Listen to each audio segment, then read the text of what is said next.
All right. Hello, Get Better Faster Nation. I am Dr. Jason Bradley, and along with my co host, the one, the only James Chester, and our incredible executive producer, Rachel Bradley, we want to welcome you to another exciting episode of the Get Better Faster podcast. Today, we're joined by someone who's mastered the art of turning impossible into inevitable, Kristen Lucas, the award winning producer and founder of Goldilocks Productions.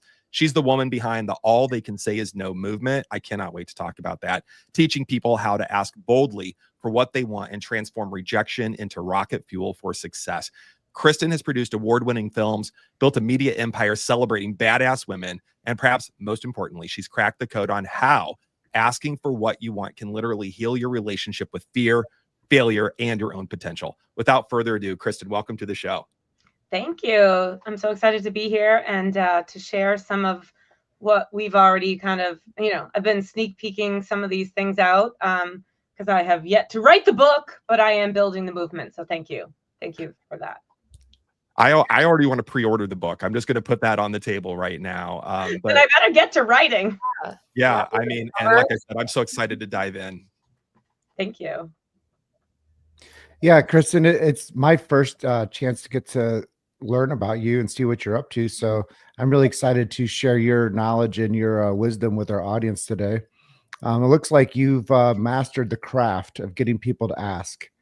And I'm sure that you've seen through your journey of developing your systems and the way you go about life and the way you've produced the work that you do, that you've noticed that sometimes people can make themselves sick by not asking for what they need.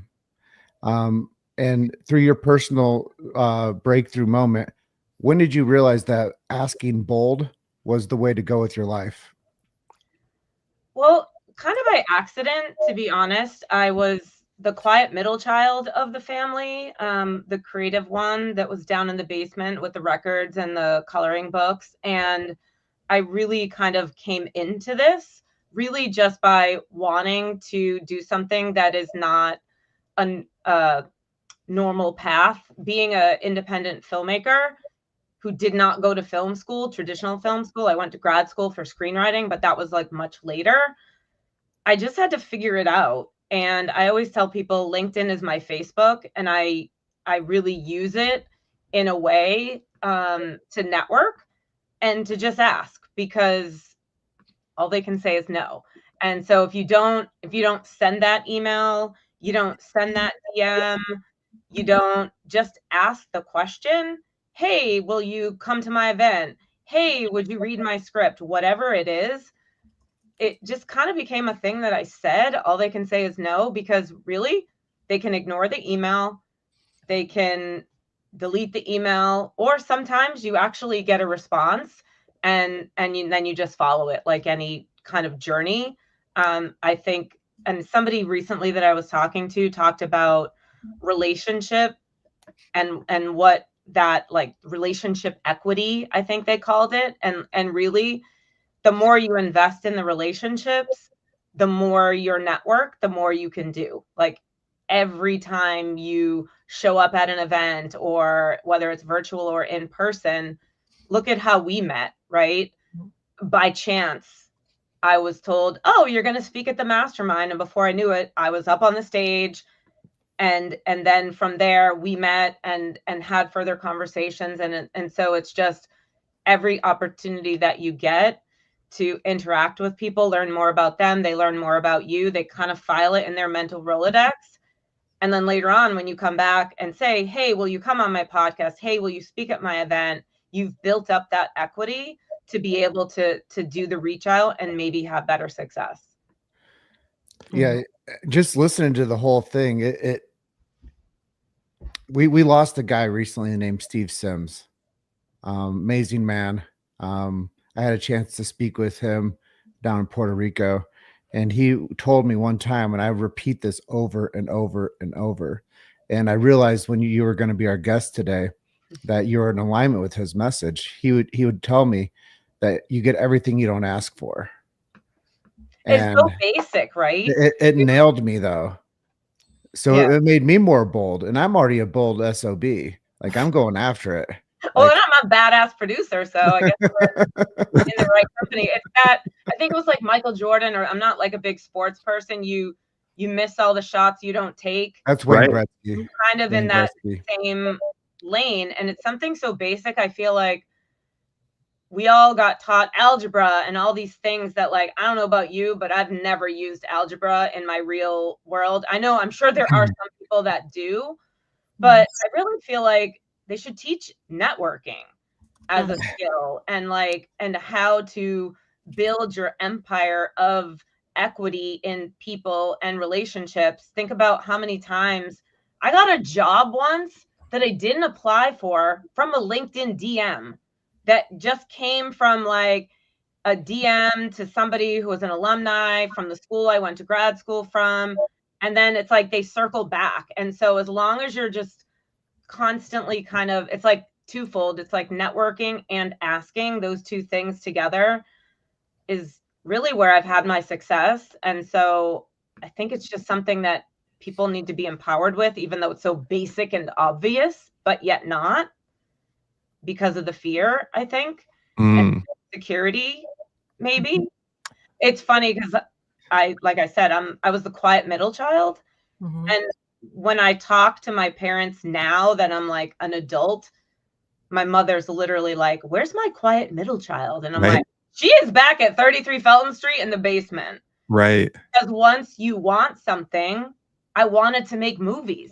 I wanted to figure out how to do it. I produced an award-winning short film with a crew of 30 people with a budget that everybody in Hollywood asked me, "What was the budget for that?" And I would say, "Well, what do you think it was?" Because I begged, borrowed, and negotiated, and like just got the most incredible people to work on my project because I asked, because I got them involved in my vision. I also realized I'm a good salesperson, which I never thought, but you kind of have to be. Those things kind of go hand in hand. I'm always like, I don't know sales. And then I realized every time I reached out to somebody, I was selling them my idea, my vision, whatever.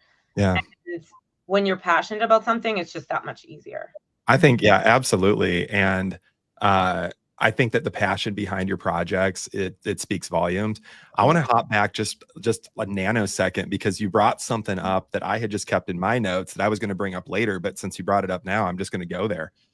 So we're minutes into the interview, right? So I was wondering, because I mean, I know that when Rachel and I first saw you present, All They Can Say Is No, and I'll let Rach, speak to the way that impacted her. The simplicity of it just makes so much sense. And we're going to dive in. And for our listeners that are like, what the heck does that mean? What is the All They Can Say Is No movement?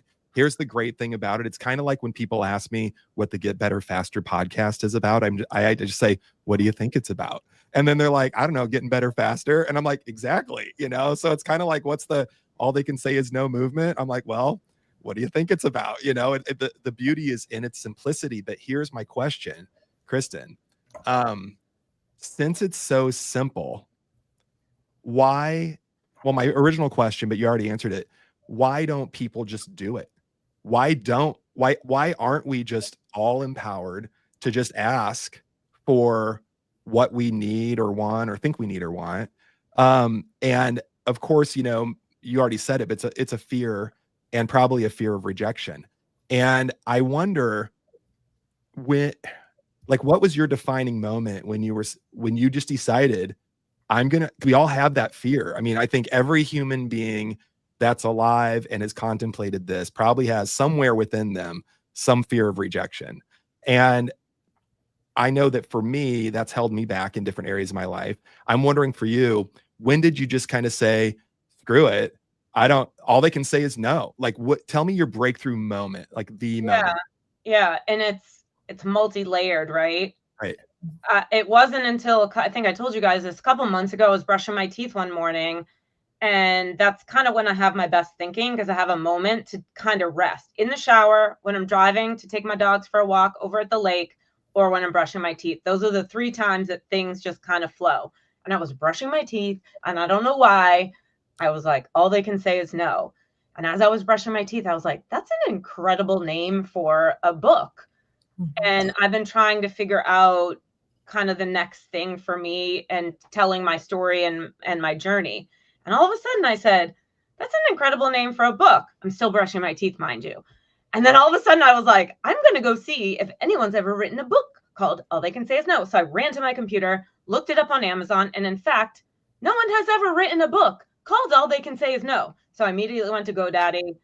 No one owned the domain. Well, guess what? I do now. I also own all the social channels. And then it hit me after it hit me that almost all of the things and all of my success, whether it was like a new client or a new project or a new job or a new relationship in business or whatever, it all laddered back up to just sending that email, just sending that DM. And I was like, wow, instead of telling the other story that I was going to tell called Respect Her Hustle, which was another thing that was kind of like a trademark I owned and kind of like a mantra, I realized that that was not really my life's work because it really just applies to women, and that all they can say is no really applies to everyone.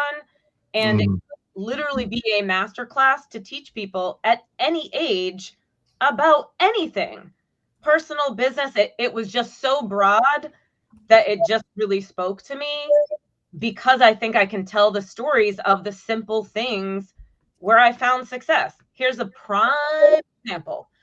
Many years ago, so I have a project in development called Girls Night Out. It is loosely based on me and some friends and some crazy shit that went down one night where I landed myself in the emergency room. I'll tell you guys another time. I don't want to ruin the movie, but a friend of mine who is a writer, he said to me one day, you should really think about reaching out to some of the older female directors that would maybe be looking for a project like yours, because Hollywood's not looking at them right now. They're looking at all the youngins. And I said, who are the people that you were thought of? And they gave me 3 names. And then I went to IMDb Pro and I looked up each and every one of them. And one of them, her email address was right there. Her email, not a manager, not an agent. So what did I do? I sent her an email. I introduced myself. I told her about my project, and then I waited. Nothing. About 2 weeks later, I'm at the grocery store. I'll never forget it. I'm in the juice aisle, like picking up high C or whatever. And this email comes in, and it was from the director. And she said, I need to read your script. I can't get your pitch out of my mind. And I like literally left the grocery store and I went and met with her in Starbucks, like when I was in LA. And this woman wanted to direct my movie. You know what movie she directed that was highly successful? A little movie called Wayne's World. Okay. Wow. But nobody cared because she's a 70-year-old woman who, although had success, but I took a meeting with her. I have her phone number in my phone, all because I sent that email. We had the conversations, right? And so in the end, it didn't go anywhere, but she wanted to direct my script if I could get it funded, if Hollywood cared, all those things. But again, that's just one more relationship. And over the years, I've still reached out to her. Hey, this is what's going on. And really, like, those are just all kind of like your building blocks to your career are the people that you meet along the way. And so I never would have thought that she would have responded to little old me from Worcester, Massachusetts. But that's the other thing is, in this day and age, especially after COVID, where everybody's everywhere, as a producer, I used to have imposter syndrome. Oh, I'm some little producer in Worcester, Massachusetts. They're not going to pay attention to me. Guess what? It doesn't matter, right? As long as you approach them appropriately and with your vision and your idea, you'd be surprised how many people will engage. And then I tried, when I get cold emails, I try to kind of pay it back, pay it forward. And I always respond in some way like, hey, not looking right now. I don't, need an intern or whatever, but always try to like pay it back. to the people that gave me time. Yeah.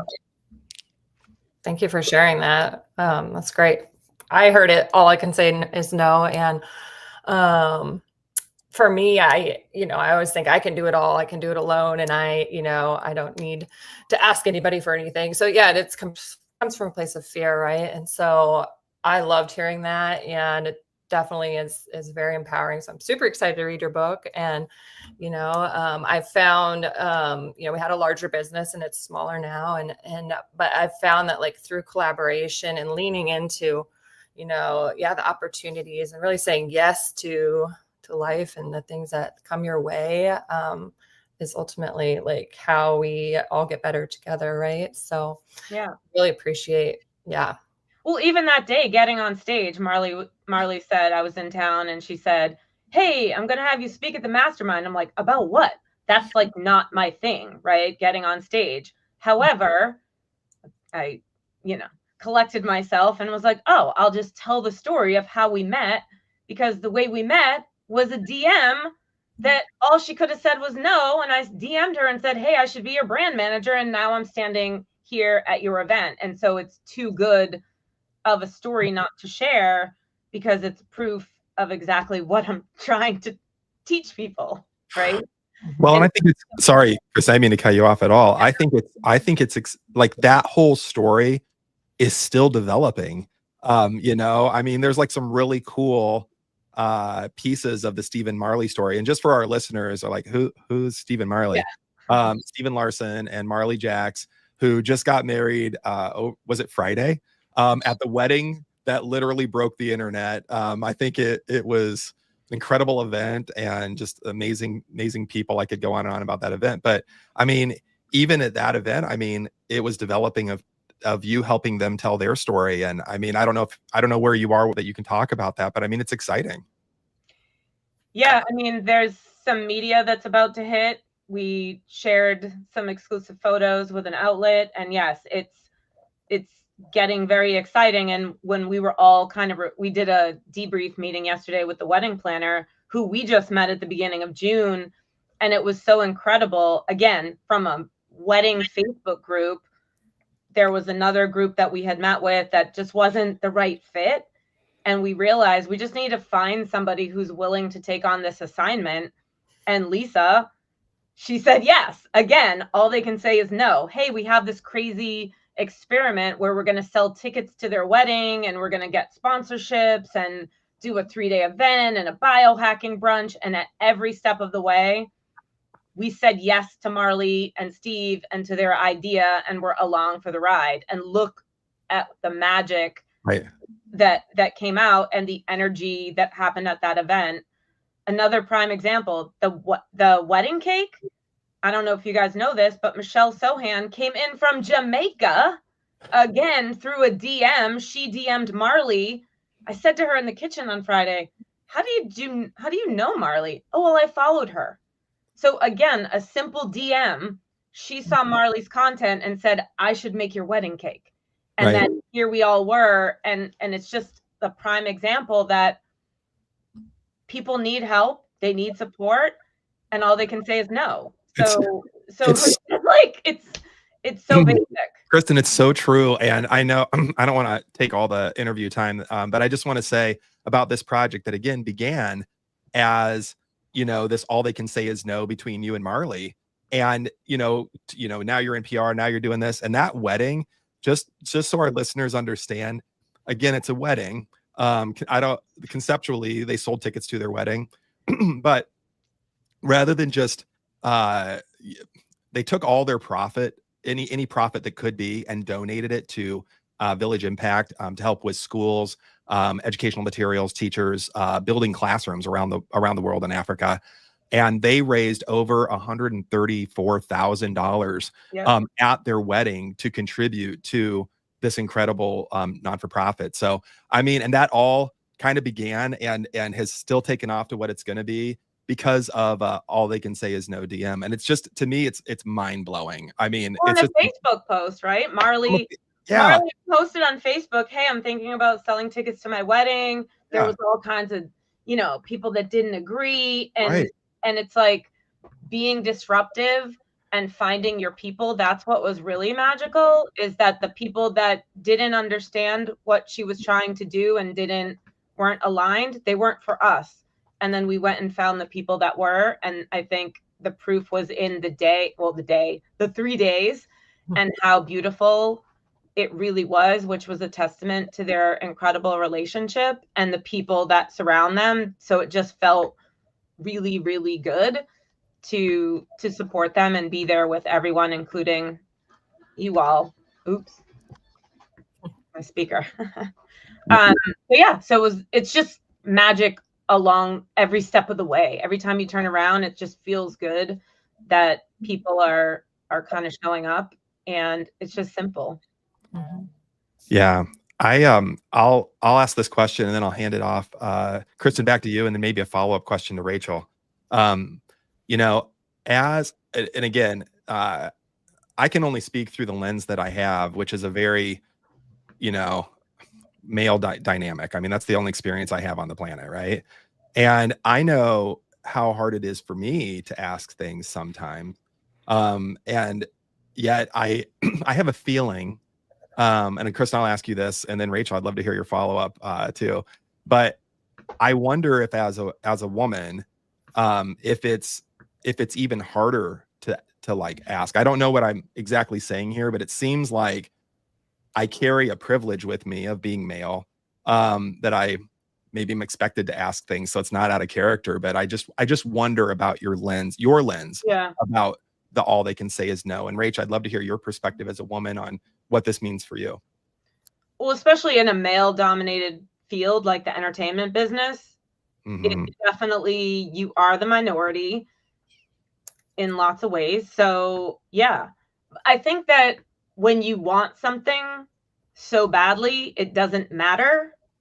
That's kind of where you kind of get to that point with, I want this thing so bad. I want to make this movie. I want to raise the funding.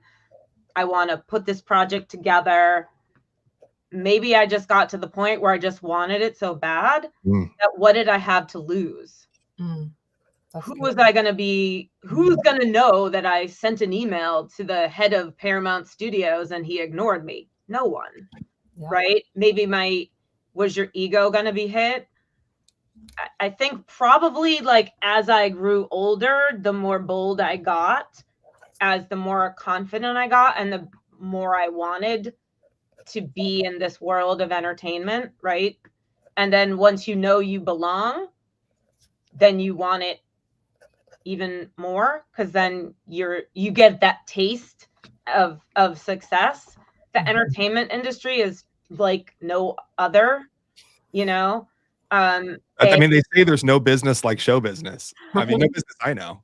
Yeah, it's tough to chat, but it's crazy because if once it's in your blood, you can't do something else, right? It's telling stories. You guys are doing a podcast. You're telling stories. You're supporting people telling stories. We're all storytellers at the end of the day. And so for me, I thought I just wanted to do scripted movies, which is why I went to grad school for screenwriting. And then I kind of crossed over into doing unscripted, more like I did a feature documentary, now documentary series. Because at the end of the day, there's just stories everywhere. I can't stop the stories sometimes, which is hard because all stories need funding, which I am tired of trying to raise money independently, because George, although my last name is Lucas, George Lucas is not my uncle, and I can't just give him a call. So that's the tough part, but that's also where you flex the muscle of all they can say is no. Because you're like, hey, would you please help me fund my project? No. Okay, next, right? So getting all those no's also helps you practice the skill and I guess care less, because you want the other thing. Thank you for sharing that. And I think what I'm hearing is that when you have your mission and your purpose, which is storytelling, and I agree with you that everyone has a story to tell, and just living out that mission, the no's, they don't really matter, because you're on you're on mission, right? So with this podcast, we want to, give voice to, women and people that are helping people get better faster, and really, when you have that mission, it's just so much easier to put yourself out there and know which direction to head and what feels like a yes and what is a no, and where to go and everything. So yeah, because if it's the passion that's driving you, then the no, you're not really gonna care as much, because you're gonna eventually, hopefully, get that yes. So it's kind of the fuel, right? That's what's driving you. And so over the years, right, we have different tools, we have different ways we can find the people. Now we have the internet. I have IMDb Pro, so I can go on at any point and find out who's a manager, who's an agent, and cold email them or try to call. I mean, I used to make phone calls. I would leave voicemails for agents and managers. Most of them I didn't hear back from, but every once in a while you would, get that call back. Here's a fun story. My short film is called Snowflake. It's about a young girl who finds her voice through hip hop. And I did an 18-minute short film as a proof of concept. But that was also the script that I went to grad school for, but it was an older character. And there was a point in which we reached out to, I think it was some music mogul's office, because we thought, we could get to Justin Bieber and maybe he would be in the movie. And this was years ago. And somehow the person who answered the phone, was L.A. Reid, who was on that show, The Voice, or one of those shows. L.A. Reid's assistant answered the phone. We said, we'd like to speak to L.A. Reid. We'd like him to read our script. And they said, well, let us put you in touch with Jonathan McHugh at the LA office. And a week later, I was going to New York to meet Jonathan McHugh and sat behind Justin Bieber's grandparents at the premiere of the Justin Bieber documentary, because Jonathan McHugh, who still to this day will answer my phone or text and will call me Goldilocks, believed in Snowflake and was like one of the first cheerleaders. And so that was one of the times where that persistence got through to the right person, who then was a cheerleader, and to this day is somebody that when I'm in LA, I'm like, hey, McHugh, let's get lunch, right? And so sometimes it takes just the email or the phone call. So that was a fun one, because he was like, hey, I'm going to be in New York. You want to come to the premiere of the Justin Bieber documentary? Sure. Yeah. So I have lots of those stories that are just like, hey, what's your version of that story?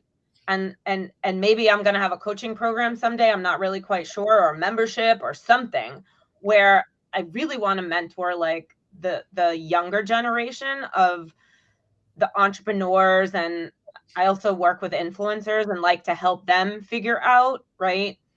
Sure, you're successful on social media, but what else? What are the other things? That's where I was going to take you. Yeah. Oh, okay. Well, I jumped ahead. Yeah. I think that the conversation is pretty dynamic and organic at the moment. And I think that there's a lot that you're sharing, and Rachel's sharing also from a woman's perspective, which I think is really important for people to hear different voices. That's why we do this, is to give people that platform to be acknowledged and to share and to be able to, the story, like you said. And we do come from a huge health source background of how we go after it. But self-esteem is one of those things, I think, that it's the missing quotient. And you said so much stuff in the first 30 minutes. Like, I just been taking aggressive notes because I am a man and I'm a driver, and I think about things differently. I push the ball down the field. I score. I want to win. And I want this interview to really hit for people too. And I really, to me, you being a creator, hearing people, we didn't say these words, but a lot of creators or a lot of podcasts will say dovetail, unpack, circle back. Those are like the kisses of death to me. Like, I want to go and say, let's create a program for kids and teach them self-esteem and get them into the flow to say, I can ask hard questions. And, I'm sure just because you're so dialed in with the Steve and Marley and their group, you understand who Russell Brunson is. You probably saw him at the wedding, but he created a concept called the Dream 100. Mhm. And I think everybody should do this. Like, this is actionable, not just from your perspective, but from a marketing perspective. Create those 100 producers that you want to reach out to, Yep. and reach out to them through the cold DMs. And my funny moment for you is maybe you should start brushing your teeth 3 times a day. Unless more ideas. No, I don't need more ideas. But More ideas. I'll need more money to fund all the crazy. But that was the perfect tee up, because how do you have the bandwidth? Like, that's my question for you, is how do you have the bandwidth to be the person that sends out all the DMs and builds all the relationships, and then realize what's right for you, and then That's stick a very with that? good question. Oh yeah, I'm good at this stuff. Yeah. Well, so right now I'm going through a little bit of a streamline because I have a hard time, ironically, right? All they can say is no. I have a hard time saying no, and I say yes too much, which gets me in trouble. Yes, that was my other design for you, is like, how do you put the barriers around and say, I'm not just going to respond back to these emails that don't matter to me. I'm sorry, but I'm onto this big project and these things require my attention like 100%, and I need 3 assistants now. Yeah, so back to Marley and Steve, right? So they got engaged on January 1st, and we had to get to August 1st. That's literally from when they got engaged to when the wedding was. So I was like, okay, let's just get through that, plus all these other projects. And then, because I actually need to write the book, I have it designed already. Nice. Beautiful. And I figured if I had it designed and it was like staring at me, I would make it happen. I also went and rented an Airbnb for a weekend, and my cousin flew in from Houston, and we had like a girls' weekend where we mapped things out. And so I started an outline. And so I was like, once the wedding we're through the wedding and the crazy, I'm going to dedicate some time to get the book done, because I realized I've been saying yes to so many other people. I've been saying no to me and actually getting this book done. And I went to see Mel Robbins this year, who's another one of my heroes, for the Let Them Theory tour. And one of the things that she had us do was take out our notebook and write something down that we were going to accomplish this year. And I wrote down, this is the year I write my book. And that's also over here on the wall. So that's going to be the next thing. I have a publisher for you. Amazing. So I need to carve out some time for me, right? And so, dream 100 of funders. Make that an objective. I love it. That will help you get to the place you need to go, because that was the one pain point of our whole conversation I heard you mention, because you seem to have it all packed and all ready and all sealed and signed and delivered. But it sounds like you need support that people can start buying into you better. Well, I think the same methods roll into this next layer, this next level for you, is to find the people that can fuel you with funding. That would make your life absolutely more explosive and fun, and put you into that control position, rather than to wondering, is this idea good enough? Because I know it's good enough because you're doing it. Well, and it's funny because that day that I met you, Rachel and Jason, was the first time I ever like publicly stated it or even talked about it in front of an audience. I had done a couple LinkedIn posts where I kind of wove some stories in and they hit. So when Marley asked me to speak that day, I said, well, I'm just going to start to throw this out. And then the more I'm hearing and sharing and people are giving me the feedback, it's also giving me that fuel, which is going to make me find the time to make it happen and keep me. It's not like it's a secret and I haven't shared it with anyone. So if I don't do it, it's okay. The more I talk about it, the more I have to do it. Well, the real truth is you're dynamic and you're incredible and you can do anything you want to do. And thank you. I think that's a big reason why we wanted to have you on the show. And I think, the acknowledgement in real time is the blessing that we deserve when we do the work. So I appreciate you doing that and making yourself vulnerable, because that is the other side of asking yes and asking people for things, is then you get opportunities that you didn't expect would happen, like meeting the Absolutely. producers and meeting these people. And that's what it is about bandwidth, is like, how do I manage what I've created now? Well, and when you work for clients, you work, right? You're putting them first. Mhm. And then when I realized, like, oh, of course, like I want Marley's wedding to be Marley and Steve's wedding to be a success. And then my other client, Hillary, that you met, we're doing a big event in September. So it's like, okay, well then where does my project fit in? Because I'm making sure everyone else's babies are getting love. And that's when I was like, you know what? I need to start saying no to a couple of other things that aren't bringing me the joy. Wow. And so it's funny, while I'm driving now, when I'm relaxing, like different like chapter things are hitting me, different ideas for chapters that tie back to, right? It's a yes and a no. Those things kind of I love this for you. Mhm. yeah. So I need to start like probably like audio noting them to myself or something. But I will get there. I love that. And I'm going to just unpack just a little bit with that. Thank you for sharing. Some of the things that you're saying, because I know we're talking about, self-empowerment and, breaking through your own barriers that you've set for yourself and getting out of your own headspace and all of that.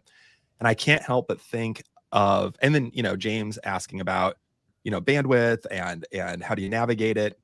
And having been in the trenches of, if there is such a thing as frontline, functional internal medicine, for the last 2.5 decades, whatever that means. Having been in the front line of that, I've heard a lot of stories, and primarily, Rachel and I have worked with our private clientele with women, not exclusively, but primarily with women. And it's interesting because some of those things that we're told as we develop, our partnerships with our clients, are things that are very akin to what we're discussing today. Things like bandwidth, especially for, I notice this more with women. It's not true for men too, but I just notice it with women where, their husbands or partners, their kids, their family, their church responsibilities, their jobs, their, fill in the blank, housekeeping duties, laundry. I mean, everything comes before them. Everything. They say yes to everything except their needs. And so I think that that's part of this bandwidth that I see in health that really, erodes away health in the short term, let alone the long term, especially with women, because I think that we can have a whole discussion about societal dynamics on this, but I just want to put that out there. But to juxtapose it with what we're talking about all they can say is no, the same people that we've worked with also have had, for who knows what reasons exactly, probably adverse childhood experiences, that we've all had to go through, but they have a hard time asking for what they need. So again, it's again this fear of something. It's a fear of rejection or being too much or asking for too much, or whatever that is, that keeps our clients that have kept, the thousands and thousands, countless clients that we've worked with, especially women, that keep them from asking for what they need at their core level, and instead taking on everyone else's burden and on their bandwidth, that they're left with nothing. So I just wanted to bring home that my impetus, besides that you're dynamic and you're awesome and I love hearing about what you're doing and I can't wait to read your book and all of those things, I have more discussions on that. I think that what we're chatting about here is such a powerful tool to advocate. If we can plant this seed in those of our listeners that are struggling with chronic illness or chronic symptoms, or they don't know what to do next, or they think they might know what to do, but they're afraid to ask or talk to their partner about it, because especially when we start thinking outside the box, a lot of things aren't covered with insurance. So there's an expense, and a lot of women, again, especially women, don't feel worthy. So they don't want to ask. And I think it holds people back, is where I'm coming from. And if we can help people break this barrier of, don't say yes to everything, say yes to what's on your bandwidth, and that's an alignment for where you are and where you want to go, whatever that means. And then learn to ask. If we can just break through those barriers of asking for what we need, I personally think that it would be such a powerful tool. So to turn this into a question, I'd love to hear how this idea of all they can say is no has affected your health, and your self advocacy for yourself, whatever that is, self health. In fact, our good friend, Dr. Fab Mancini, just wrote a book that's hard to say called Self Health. Try to say that quickly, but everybody should check that out. But at any rate, Kristen, I'd love to hear your perspective on how that's affected you, or could affect others. And then also, what does a busy, professional, successful person like yourself do to prioritize your health? Like, what are you doing to take care of yourself? Yeah. And I realized as I was saying, like thinking about different chapter titles and trying to be pithy, I was like, well, saying no to others is actually saying yes to yourself. Ooh, like yeah. As simple as that is, I realized I needed, there were a couple of situations that happened with some not clients, but like some people that I work with. And I was just like, you know what? Why do I continue to let them frustrate me when they're really just filling up my time that I'm not using to write said book? So saying no to them is actually empowering me to say yes to me. I'm going to go take a walk with my dogs. I'm going to go sit out in my backyard and listen to the birds chirp, because you're right. Mental health and like time for yourself is just as precious. And so you do have to say yes to yourself, right? And sometimes, like yesterday was an especially crazy day, speaking of bandwidth, but I gave myself grace because a lot of things happened while I was gone. And Sunday I wanted to rest. I sent one email on Sunday. So I had those boundaries for myself. I could have gotten sucked into the email, but I was like, I need a day to rest and recover. Monday's going to be a busy day. It is what it is. And you're just going to get through it. But then today I'm going to try to have I'm off, right? At a certain time. When you work with people in different time zones, you have to have those boundaries, which means you have to say no to others so you can say yes to yourself. Because otherwise, when you have people that are need questions, forget what time zone you're in or whatever, usually I like man it. I'm like, hey, I have a hard stop today at 6 p.m. EST because I'm going to see a movie or whatever. It is hard. I love the pre-frame. Yeah. Because, when you work with LA, that's 3 hours from Massachusetts. So it just gets hard and people forget and you don't. There's this saying. There's this saying when I learned as a kid is, if mom ain't happy, ain't nobody happy. Yeah, exactly. And if mom ain't healthy, ain't nobody healthy and happy. Exactly. So it is important to prioritize yourself. Yeah. And to say, look, yeah, like, I had to do grew all up. the things, but my son's grown now, so I'm like, now it's mommy time. Well, I think what Dr. and Jason and what Rachel do together is help people with their health. And me being an advocate for health, we just teamed up together because I had the impetus to say, hey, let's start a podcast together. What are they going to do? Say no? and it worked. Yeah. And back to what Jason was asking about your own health design, like, what do you do? How do you stay healthy? Well, it sounds like you're strategically figuring out what to say no to, which I think is so powerful. Yep. But maybe this is a good idea for all of our listeners too. I'm sure all of us that are watching this have had a car situation in our lifetime, and we've taken advice from somebody that says, hey, you should probably go get 3 estimates on that. And I think the same way about our health. We should go and get estimates from knowledgeable people that can give us a snapshot of what's going on with our personal life and how to make it better faster. And there's a lot of experts out there that are just waiting for you to cold DM them or cold call them, because guess what? They're looking for business too. And they want to help you. And that's what they've gone to school for 7 years or been practicing for a decade on. And you're a dream to them.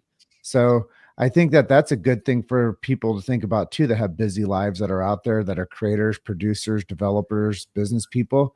If you're not healthy and happy, ain't nobody healthy, happy around you. and you got to prioritize yourself and find out those people you can get those health estimates from. And a good spot to be would be to reach out to Dr. Jason and Rachel and to see what they can do for you.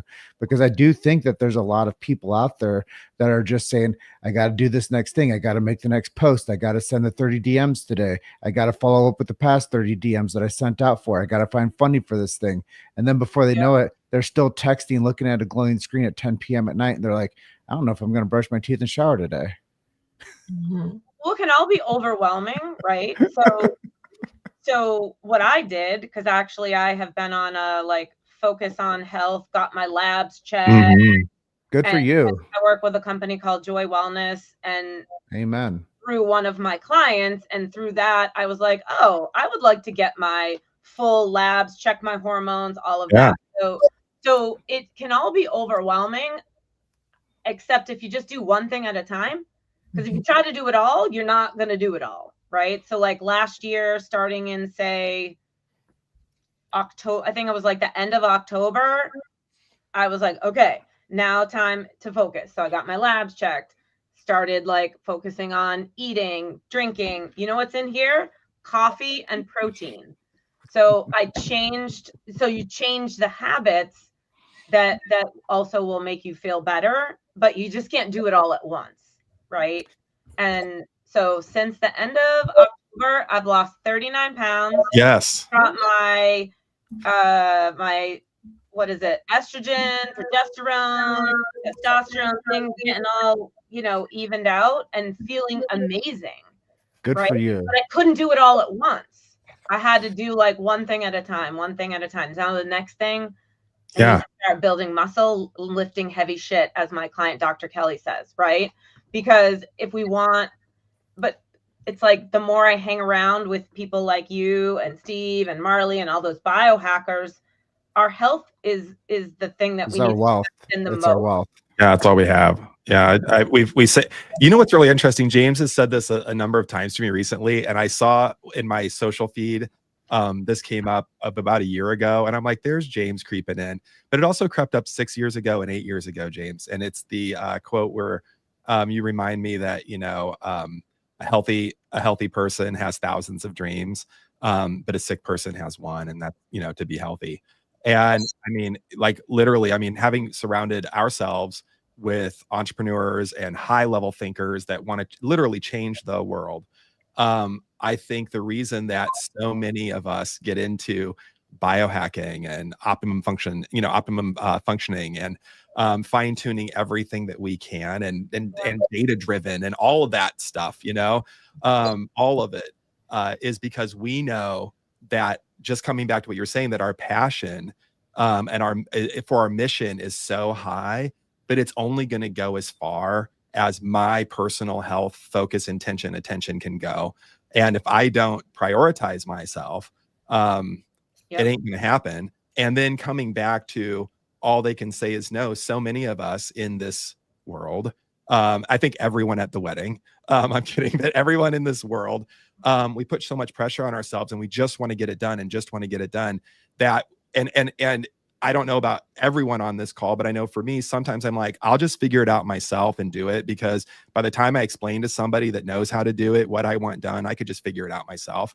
And I do that a lot, and I'm learning. And actually, Rachel and I had our morning alignment this morning, and she out of the blue said something like, I don't know the words that she used, but this is what I heard. So Rachel, I hope I interpreted it, was I need to remember to delegate. Like, we've got a whole group of people around us that want us to succeed, and we can collaborate. We can ask, right? I think it's probably because we were talking about this interview, but that we can ask and all they can say is no. And I was like, damn, you're just so right. Like, you're just so right. We don't have to do it all.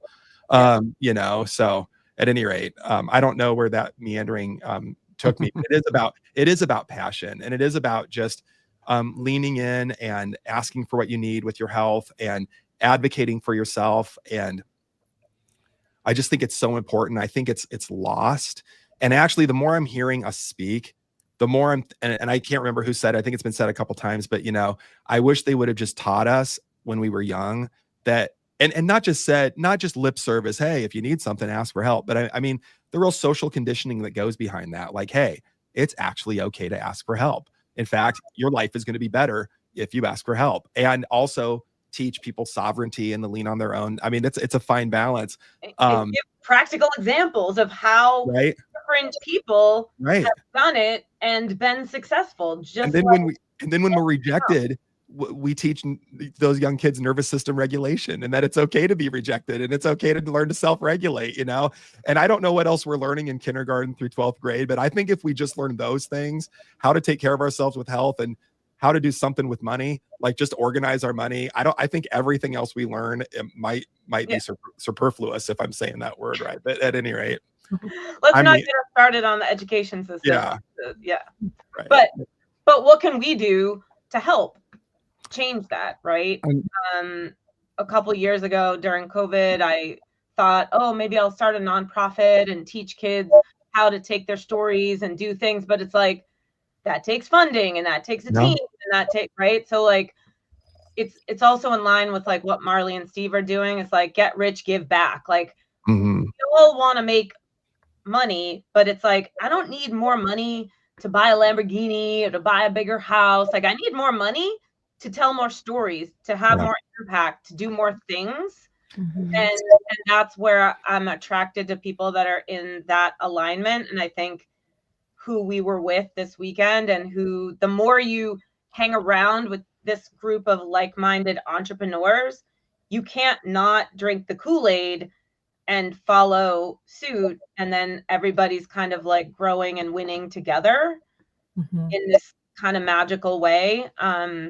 So I think it's just infectious. And you're not going to go hang around with some biohackers and learn what some of the things they were sharing and not look into it, right? I almost started crying because I lost a friend, actually a filmmaker friend of mine, to Alzheimer's, early Alzheimer's. He passed away November 30th of last year at 57 years old. He's a filmmaker. We had worked on 5 films together. And to watch that, and when that gentleman was talking the other day, I'm like, geez, maybe that could have like helped detect it. And like, we have these tools, but so anyway, not to go off on a tangent, but like sharing those stories too is really important, I think. Absolutely. Yeah. I can see you're on mission, and I love it. And I'm just learning. Collaboration is so key, and we're all better together. Right. And I think we're living in a society where it's like, you have to be very independent and, make your own way. And I think, coming together is just so important. So if someone's feeling alone, or like, watching this feeling alone, like they don't have anybody or anywhere to go, you're not alone. And that's the point of this show too. Is like, we're not alone. We don't have to suffer and struggle alone. We're here to like lift each other up. Right.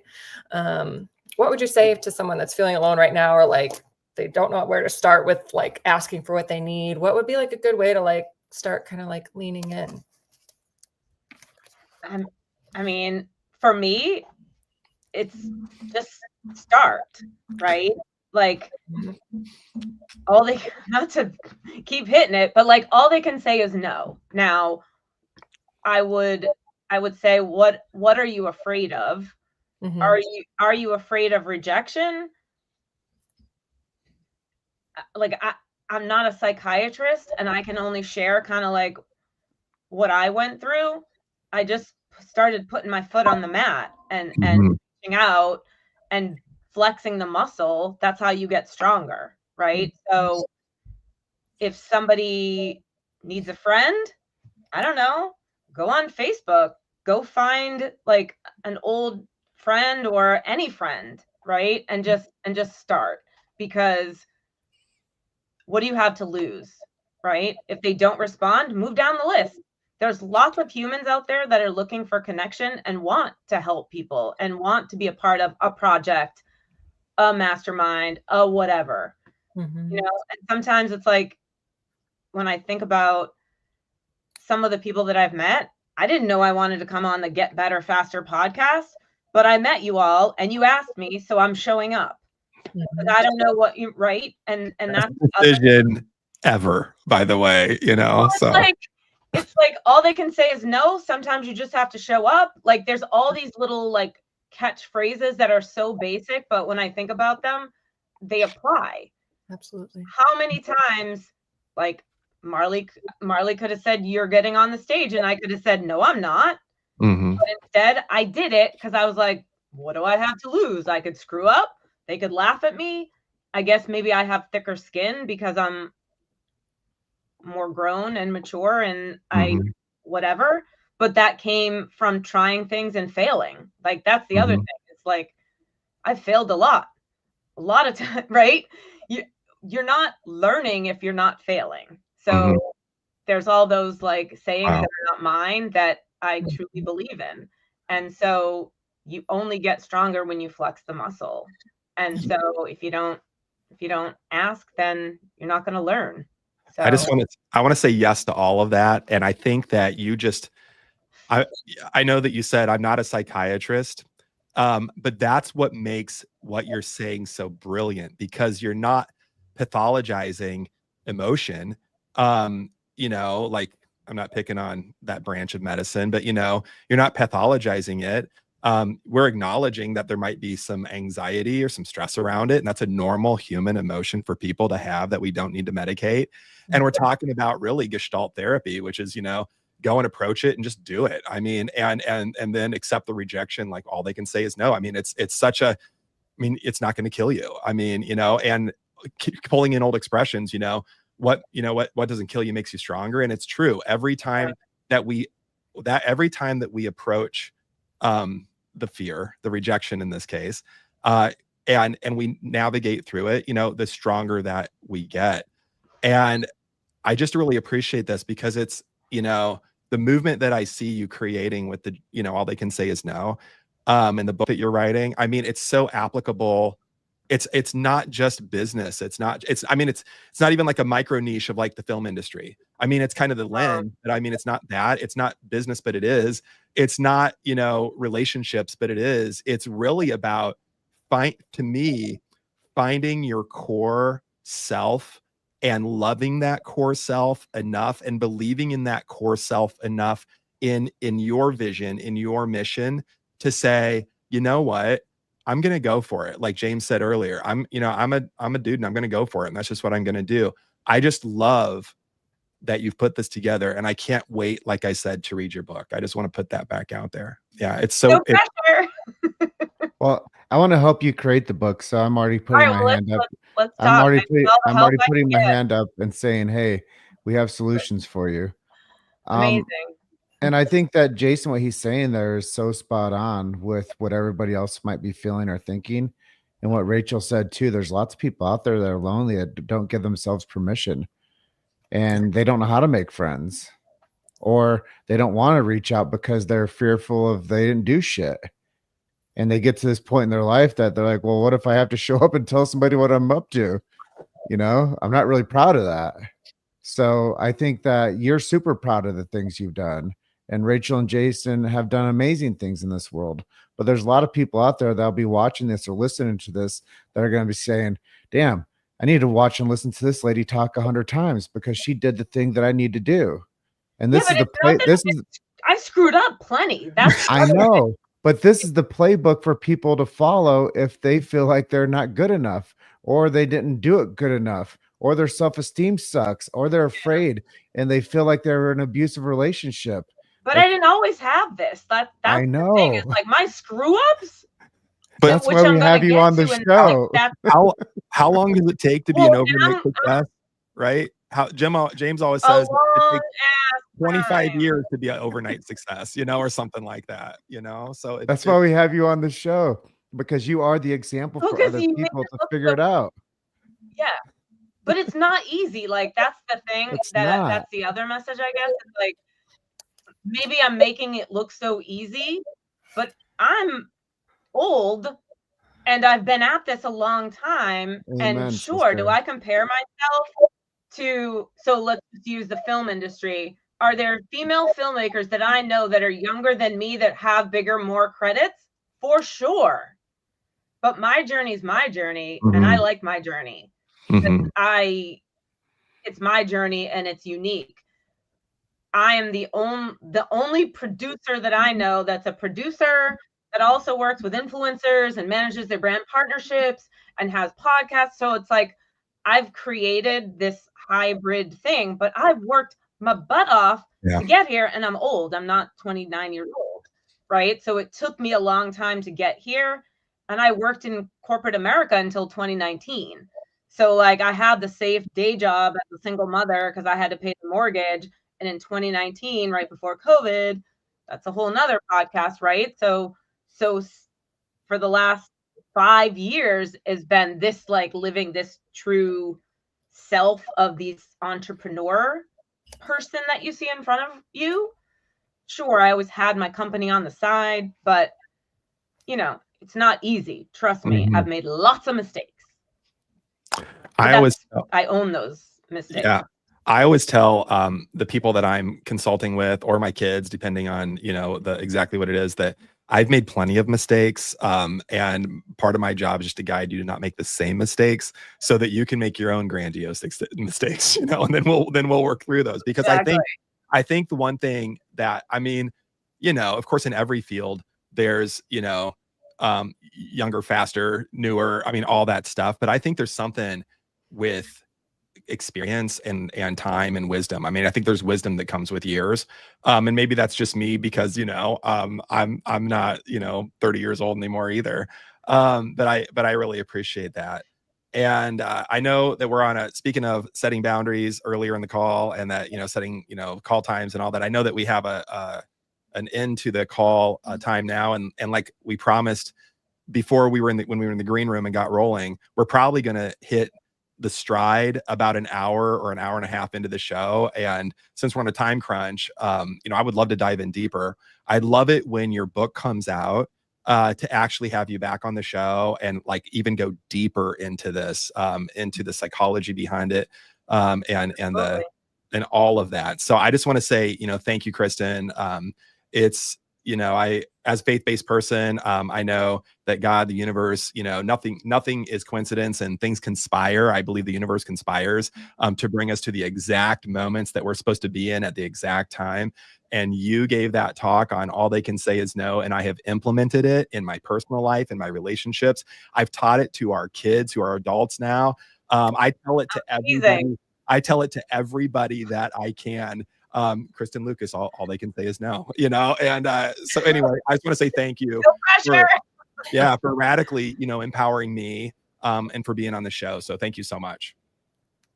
Thank you so much. This has been super empowering, and it's going to force me to every conversation is pushing me forward. So I appreciate all of you and your enthusiasm around my toothbrush idea that hit me one morning.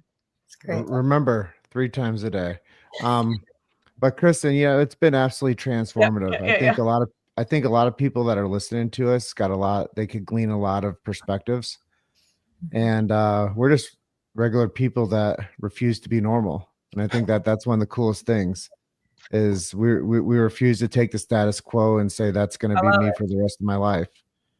And it wasn't just about you talking about how to unpack making business deals or making movies. This was a part about telling people that they can't play small anymore. And if you stay stuck and you don't ask, then you stay sick and you have fear. And accepting that is less than you deserve as a person. And I think that those are the real branding takeaways that I got from our conversation. And your philosophy, All They Can Say Is No, it's medicine for anybody that's been paralyzed with fear of rejection. And it gives people that chance to up level and be more curious about themselves and find out what they really need and go after it and work on their health, because your health is your wealth. And like Jason said, if you have your health, you have a million dreams. If you don't, you have one. And that's the way in business too. If you have funding, you have a million dreams. If you don't, you have one. I need more funding. And the real takeaways is nobody's coming to save you, but solutions like what you're talking about, what you're teaching, you can save yourself by simply opening your mouth and asking for what you need.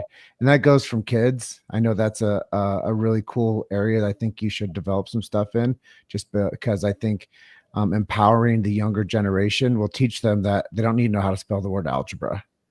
They Yeah, don't even and know. early. They don't even need to know what the algebra does. Like it's non-conclusive. Like I've been on this earth for 46 years and it's never taught me anything. No. But yeah, you have actionable things that people can use on a day-to-day, minute-by-minute basis, which I just want to applaud you for making that front and center. And to our Get Better Faster Nation, thank you for listening and your continued support. You know what the best way to do to support us, everybody, every time we close out a show, we say this: just share the show, share this message with somebody that needs it. And maybe this is going to be dropped in somebody's DMs that needs to hear this message, and they've been afraid to ask people for what they need, and now they get a chance to see the playbook that you've designed and developed. James, I want to jump in real fast, and I'm going to ask right now, hey, for you guys that think you'd be great show sponsors, we are actually getting ready to drop our produced shows, and for anybody catching this live, we are interested in collaborating in brand partnerships. So feel free to message me in all the places that you can find me, which is everywhere, or Rachel or James, and we'd be really happy to set up a meeting and chat about collaboration with GBF. So that's my ask, and all you can say is no, but for those of you that say yes, you're in for some great surprises. Yeah, and I also want to double down on that. We are creating something very special here. We're bringing the Avengers of the world together that have big belief and that are doing the work. And I think it's going to be something of a unique opportunity for people to get on the ground level with us, because we have a big momentum field that we're creating right now, and I can just feel it. So I just want to thank our GBF Nation for subscribing. Never miss an episode, guys. You know that we're going to continuously bring on great guests and continuously drop the hijinks and have all the tomfoolery that you guys expect from us. And I know that the questions will keep on coming in, and the guests will keep on coming in. But we have so many incredible guests that will blow your mind with real solutions for reclaiming your health, your happiness, and your life. And up until next time, keep questioning everything, keep asking boldly, and keep getting better faster. And thank you, Kristen, for being on with us today. Dr. Jason and Rachel, you guys nailed it today. I really appreciate the show. And I know you have an appointment coming up in the next 13 minutes. So thank you so much for being on Get Better Faster podcast, Kristen. Thank you both. Thanks, Kristen. Thank you. Yeah. Love everybody. See you next time. Bye for now.